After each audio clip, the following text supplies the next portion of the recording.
नमस्कार मित्रांनो, YCMOU नाशिक, यशवंतराव चव्हाण महाराष्ट्र मुक्त विद्यापीठ नाशिक शैक्षणिक वर्ष 2024-25 या वर्षामध्ये विविध शिक्षणक्रमाचे ऑनलाईन ॲडमिशन घेणे चालू आहे। आपणही लवकरात लवकर ऑनलाईन ॲडमिशन करून ॲप्लिकेशन फॉर्म, फीस भरलेली पावती, ऑनलाईन फीस भरलेली पावती आणि जे डॉक्युमेंट तुम्ही अपलोड केले आहेत ऑनलाईन त्यांची झेरॉक्स कॉपी किंवा colour Xerox attested, self attested केलेली अशा 3 गोष्टी स्टडी सेंटरला जाऊन जमा करायचं आहे आणि स्टडी सेंटरच्या सरांना सांगायचे आहे की आमच्या ॲडमिशनला अप्रूव्हल द्या म्हणून, कारण डॉक्युमेंट व्हेरिफिकेशनचं आणि अप्रूव्हलचं काम स्टडी सेंटरच्या सरांकडे आहे। आता जी व्हिडिओ बनवत आहोत आपण, तो व्हिडिओ आहे, प्रोग्राम कोड आहे M59 MA हिंदी।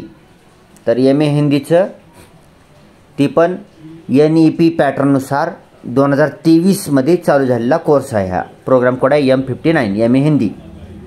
तर ह्याचे सेकंड इयरची म्हणजे 2024-25 मध्ये सेकंड इयरची जी ॲडमिशन आहे तर सेकंड इयरचे 3rd सेमिस्टर तसेच 4th सेमिस्टरचे बुक्स ऑनलाईन अवेलेबल झालेले आहेत।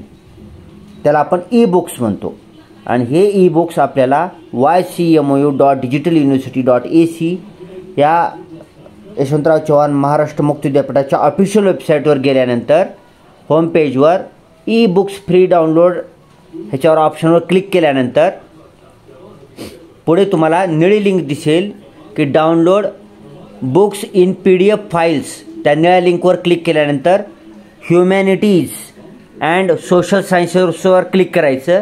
तेथे क्लिक केल्यानंतर तुम्हाला विविध कोर्स दिसतील, तर त्याच्यामध्ये NEP M59 MA हिंदी ह्या कोर्सवर क्लिक करायचं। त्या कोर्सवर क्लिक केल्यानंतर तुम्ही डायरेक्ट आता जो स्क्रीनवर येत आहे पेज, त्या पेजवर जाऊन पोहोचतो। तर या ठिकाणी तुम्हाला दिसत आहे सेमिस्टर 1, 2, 3, 4 म्हणजे टोटल 4ही सेमिस्टरचे 2 वर्षाचे ई-बुक्स इथे दाखवत आहे। हा कोर्स गेल्या वर्षी चालू झालेला आहे 2023ला, त्याच्यामुळे 2023-24ला आता फर्स्ट इयर संपलेलं आहे पोरांचं, आपल्या विद्यार्थ्यांचं। आता सेकंड इयर चालू झालेलं आहे, त्यांचं ऑलरेडी चालू झालेलं आहे। त्याचा फर्स्ट इयरचा पूर्ण रिझल्ट पण लागलेला आहे। समर 2024 एक्झामिनेशनचा रिझल्ट पण लागलेला आहे। काही विद्यार्थी पास झाले आहेत, काही फेल झाले आहेत, काही एटीकेटी लागले आहेत।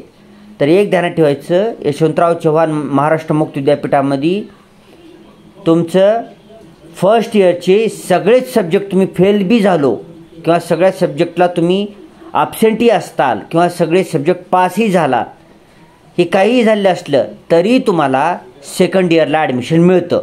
ही फक्त ह्याच विद्यापीठात शक्य आहे, यशवंतराव चव्हाण महाराष्ट्र मुक्त विद्यापीठामध्ये। तुमचा फर्स्ट इयरचा रिझल्ट ॲब्सेंट येऊ, फेल येऊ, एटीकेटी येऊ, काही येऊ, तुम्हाला सेकंड इयरला ॲडमिशन मिळतं। त्याच्यासाठी तुमचा रिझल्ट काही आला असेल तरीसुद्धा तुम्ही MA हिंदी M59 या कोर्सेसला ज्या कोणी विद्यार्थ्यांनी 2023-24 मध्ये फर्स्ट इयरला ॲडमिशन घेतलं असेल त्या सर्वच विद्यार्थ्यांनी सेकंड इयरला 2024-25 या वर्षाकरता ॲप्लिकेशन फॉर्म भरायचे आणि त्याची फीस पण भरून टाकायची लगेच। ठीक आहे, सेकंड इयरला ॲडमिशन करून टाकायचं। मग आता तुम्ही म्हणसाल की पाठीमागच्याच काय करावं, पाठीमागची जी पेपर राहिले आहेत, फर्स्ट सेमिस्टरचा राहिला असेल, सेकंड सेमिस्टरचा राहिला असेल, तर त्या पेपरची परीक्षा काय करायचं, आता डिसेंबर महिन्यामध्ये विंटर 2024ची पुनर्परीक्षातील रिपीटर एक्झामिनेशनचं परीक्षा होतात। डिसेंबर महिन्यामध्ये होतात साधारणतः विंटर 2024ची एक्झामिनेशनची। मग त्याचे पुनर्परीक्षार्थी रिपीटर एक्झामिनेशन फॉर्म भरायचे आपल्याला। मग ते रिपीटर एक्झामिनेशन फॉर्म सप्टेंबर महिन्यात साधारणतः येतात, सप्टेंबरमध्ये, ऑगस्ट महिन्याच्या एंडमध्ये किंवा सप्टेंबरच्या पहिल्या आठवड्यामध्ये तुम्हाला पुनर्परीक्षार्थी रिपीटर एक्झामिनेशन फॉर्म येतील, ते भरायचे आणि तुम्ही परीक्षा देता येते तुम्हाला डिसेंबर महिन्यामध्ये। मग डिसेंबर महिन्यामध्ये तुमची पुनर्परीक्षार्थी परीक्षा देता येईल तुम्हाला एक्झामिनेशन फॉर्म भरूनच, बरं का, एक्झामिनेशन फॉर्म भरलंच पाहिजे। ते एक्झामिनेशन फॉर्म ज्यांनी कोणी भरलं आहे त्यांची रिपीटर एक्झामिनेशनची परीक्षा पण होईल। आणि तसेच आता जी तुम्ही सेकंड इयरला ॲडमिशन घेत आहात तर सेकंड इयरमध्ये 3rd सेमिस्टरची एक्झामसुद्धा तुम्हाला रेग्युलर एक्झाम देता येईल। रेग्युलर एक्झामची 3rd सेमिस्टरची फीस भरायची गरज नाही, ते तुम्हाला सेकंड इयरच्या ॲडमिशनमध्येच तुमची थर्ड सेमिस्टरची फोर्थ सेमिस्टरची एक्झामिनेशन फी त्यांनी ॲड केलेली आहे, ऑलरेडी ॲड केलेली आहे त्यांनी. त्याच्यामुळे वेगळी भरायची गरज नाही. फक्त जी ॲबसेंट होतात तुम्ही गेल्या फर्स्ट इयरला, फर्स्ट सेमिस्टरला, सेकंड सेमिस्टरला ॲबसेंट असताल, फेल झालेले असताल, मग त्याच पेपरची तुम्हाला रिपीटर एक्झामिनेशन फॉर्म ऑगस्टच्या एंडमध्ये किंवा सप्टेंबरमध्ये भरायचं आहे. मग रेग्युलर थर्ड सेमिस्टरची एक्झाम पण डिसेंबर महिन्यात होईल आणि फर्स्ट सेमिस्टर सेकंड सेमिस्टरला फेल झालेल्या सब्जेक्टची सुद्धा एक्झामिनेशन फॉर्म भरून त्या थर्ड सेमिस्टरच्या अलीकड किंवा पलीकड त्याच्या पुढे पाठीमागे एक्झाम होईल. ह्याला टक्कर देणार नाही. त्याच्यामुळे आरामशीर तुमचे सगळे पेपर क्लिअर होऊन जातील. चिंता करायचं नाही. फक्त examination form, repeater examination form, पुनर्परीक्षेचे फॉर्म भरायला विसरायचं नाही. बस एवढं करायचं. एक्झामिनेशन फॉर्म भरून टाकायचं. थर्ड सेमिस्टरचं आपोआप हॉल तिकीट येईल. मग त्याचं एक्झामिनेशन फॉर्म भरल्यानंतर हॉल तिकीट येईल. या तिन्ही जे एखाद्याच्या या 2 सेमिस्टरच्या अगोदरचे राहतात त्याची बी परीक्षा देणं होईल, ह्याची बी देणं होईल. ओके. ही फक्त यशवंतराव चव्हाण मुक्त विद्यापीठात परीक्षा देता येते बरं का, अशा प्रकारे. ठीक आहे. हे झालं. मेन व्हिडिओचा पर्पज काय होता की लगेचच आपल्याला ॲडमिशन करून अभ्यासाला लागायचे, कारण थर्ड सेमिस्टरचे बुक्स आलेले आहेत, फोर्थ सेमिस्टरचे पण आलेले आहेत. पण आधी थर्ड सेमिस्टरची एक्झाम होणार आहे आपली, नोव्हेंबर डिसेंबर महिन्यामध्ये होईल.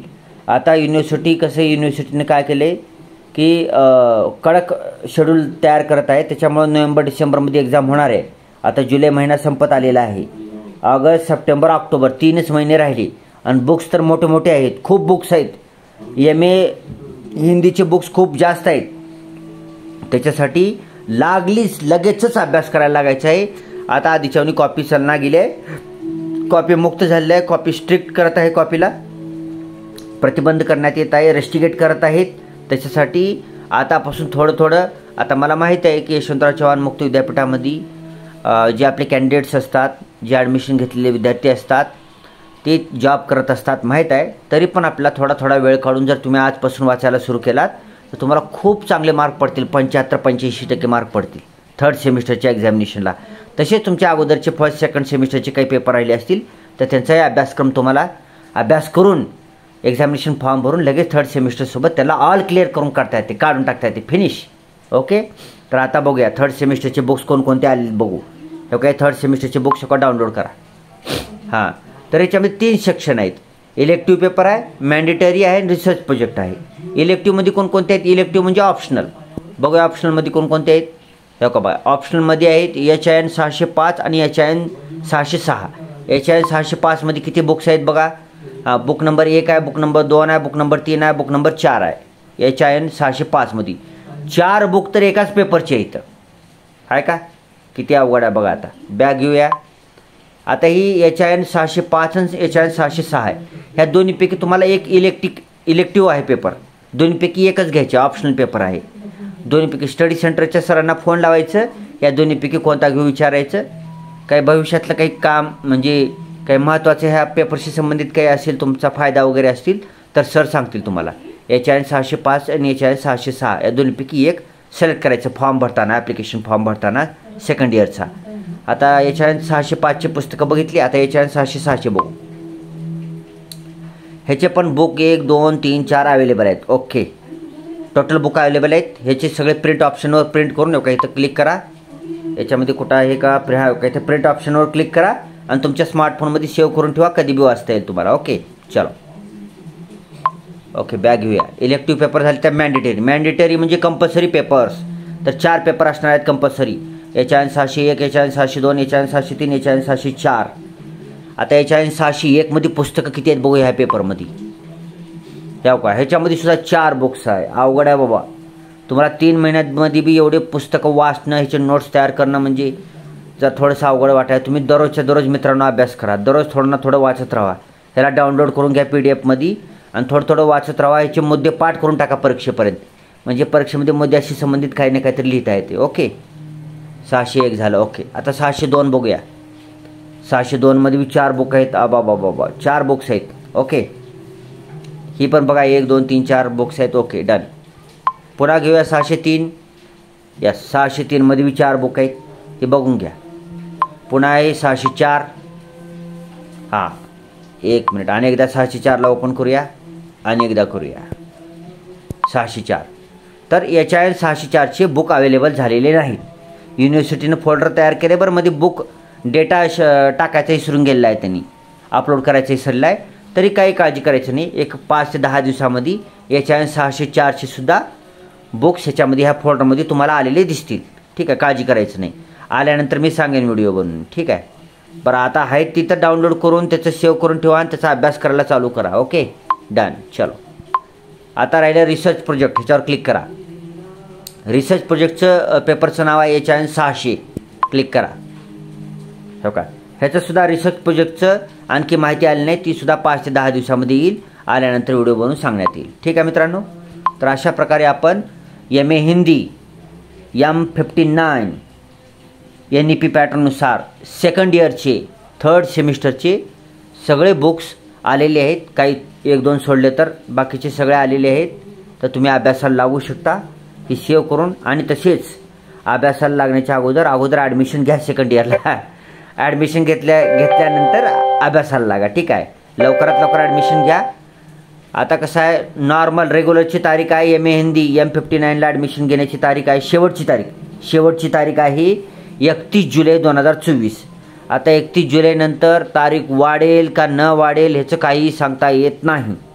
त्याच्यासाठी बाकीचे इतर सगळे खर्च थांबवून तुम्ही MA हिंदीला सेकंड इयरला ॲडमिशन लगेचच घ्यायचे, लागलेच घ्यायचे, खूप लवकर घ्यायचे आहे. ठीक आहे, तर 31 जुलैच्या आत घ्यायचे ॲडमिशन तुम्हाला. बाकीचे इतर खर्च थांबवायचा आहे. पुन्हा कदाचित तारीख वाढेल बी किंवा लेट पे लागेल त्याला. पण हे दोन्ही बी होईना गेल्यावर कसं करावं मग? कारण काय होऊ राहिले आता, कदाचित युनिव्हर्सिटी वर्षातून 2दा ॲडमिशनची प्रक्रिया राबवण्याची शक्यता आहे बरं का, आणखी कन्फर्म झाली नाही. वेबसाईटवर काहीही माहिती आली नाही. मग कदाचित वर्षातून 2दा, जसे इग्नूवाले असतात ना, Indira Gandhi national open university दिल्लीतली युनिव्हर्सिटी आहे इग्नू.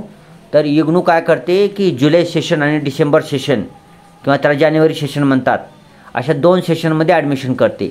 मग त्यांचं जुलैच्या 31 तारखेला संपतं इग्नूचं. तसंच आपल्या युनिव्हर्सिटी जर काही नवीन NEP पॅटर्ननुसार राष्ट्रीय शैक्षणिक धोरणानुसार जर युनिव्हर्सिटीनं जर ठरवलं की जुलैला ॲडमिशन क्लोज करून टाकून पुन्हा डिसेंबरला दुसरे ॲडमिशन चालू करावं म्हणलं तर अवघड होईल. त्याच्यासाठी 31 जुलै 2024च्या आत तुम्हाला MA हिंदीला ॲडमिशन घेऊन टाकायचं आहे. ठीक आहे, सेकंड इयरला ॲडमिशन घेऊन टाकायचं आहे. आणि ॲडमिशन घेऊन टाकल्या त्याचे application form, fees receipt, upload डॉक्युमेंटची झेरॉक्स कॉपी, सेल्फ अटेस्टेड त्या ह्याला देऊन टाकायचे. स्टडी सेंटरला एकदा देऊन आलो की काम फिनिश. आणि देताना जर तिथं समजा फर्स्ट सेमिस्टर आणि सेकंड सेमिस्टरचे मार्क मिळाले असतील तर ती पण घेऊन येताना. तसेच आणि तिथं पुस्तकं जर असतील 3rd सेमिस्टरचे आलेली असतील पुस्तक हार्ड कॉपी, तर ती पुस्तकं उचलूनच घेऊन या. ओके, ठीक आहे मित्रांनो. तर व्हिडिओ चांगला वाटला तर व्हिडिओला लाईक करा, चॅनलला सबस्क्राईब करा. आता आपले 1000 सबस्क्राईबच्या जवळ पोचलो आपण. 1000 सबस्क्रायबर ज्यावेळेस होतील आपल्याला, तेव्हा विविध फीचर जे असतात यूट्यूबचे ते ॲक्टिवेट होतात, फीचर्स ॲक्टिवेट होतात. त्याचं अनेक फीचर्स असतात यूट्यूबमध्ये. आता मला तर माहीत नाही, कारण 1000 सबस्क्रायबर झालेच नाहीत. इतर यूट्यूबर काय बोलतात ते खोटं बोलतात, त्यांचा मी विश्वास ठेवत नाही. आपले 1000 सबस्क्रायबर झाल्यानंतर आपल्या चॅनलवर नवीन फीचर्स येणार आहेत. त्याच्यासाठी आपल्या चॅनलचे सबस्क्रायबर वाढवा. आपल्या मित्रमैत्रिणी नातेवाईकांना आपल्या चॅनलला सबस्क्राईब करायला सांगा. सबस्क्राईब करायला पैसे लागत नाहीत, 1ही रुपया लागत नाही. आपलं चॅनल फ्री आहे, कुठली फीस वगैरे आपण आकारलेली नाही. ठीक आहे, आणि आपल्या चॅनल मॉनिटायझेशन झालेलं नाही चॅनलचं, त्याच्यामुळं काहीही नाही, कुठे जॉईन वगैरे बटन बी नाही आपल्या चॅनलला. ठीक आहे, तर फ्री आहे. चॅनलला सबस्क्राईब करा. सबस्क्राईब केल्यानंतर बाजूला एक घंटी दिसते, त्या घंटीवर क्लिक करा. क्लिक केल्यानंतर 3 ऑप्शन दिसतात, त्यातल्या ऑल ऑप्शनला ओके करा. म्हणजे काय होईल, मी जेव्हा काय व्हिडिओ अपलोड करीन आपल्या ह्या चॅनलवर तर तुम्हाला डायरेक्ट नोटिफिकेशन येऊन जाईल मोबाईलवर. म्हणजे लगेचच व्हिडिओ बघता येईल तुम्हाला, किंवा डाउनलोड करून नंतर पाहता येईल. पर व्हिडिओ आला आहे तर म्हणून कळेल तुम्हाला. ठीक आहे, तुम्हाला चेक करायची आवश्यकता भासणार नाही. नाहीतर मग चेक करावं लागेल तुम्हाला की दररोज व्हिडिओ आलेला आहे का नाही, आपल्या कामाचा व्हिडिओ आहे का नाही. ठीक आहे मित्रांनो, तर चॅनलला सबस्क्राईब करा. हा व्हिडिओ शेअर करा आपल्या मित्रमैत्रिणी नातेवाईकापर्यंत. Thanks for watching. वंदे मातरम.